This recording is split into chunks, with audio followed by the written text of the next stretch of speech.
जब गंदगी ज़्यादा है तो गंदगी की वजह से बीमारियाँ भी ज़्यादा होगी।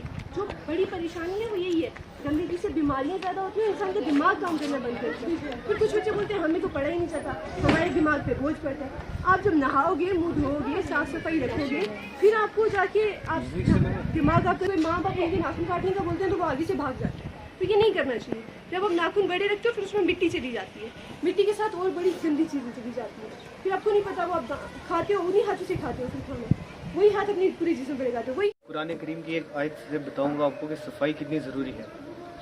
आयत है कि वल्लाहु युहिब्बुल मुताहिरीन, अल्लाह सुब्हान तआला love those who leave clean, कि सफाई का इतना ख्याल रखा जाए कि कुरान पाक में भी इसका जिक्र है कि बगैर सफाई के इंसान नमाज भी नहीं पढ़ सकता। कोई भी मजहब हो, कोई भी रिलीजन हो, कि क्लीननेस के बिना वर्शिप भी नहीं इंसान कर सकता। और जो आजकल ये टाइम चल रहा है, ये इतना वायरस फैल गया पूरी दुनिया में, कितने लोग मरे, इसमें ज़रूरी है जब भी कोई भी बच्चा खेलने जाए, जितने मैक्सिमम छोटे बच्चे यहाँ, उससे आपको नुकसान होगा, सबसे ज़्यादा आपके घर वालों को नुकसान होगा, क्योंकि आपके घर में जो पेरेंट्स हैं वो ओल्ड एज में सबसे ज़्यादा अफेक्ट जो है उनकी हेल्थ पे होता है। ठीक है, ज़्यादा मैं आपका टाइम ना लेते हुए यही बताऊँगा कि सफाई का खास ख्याल रखें।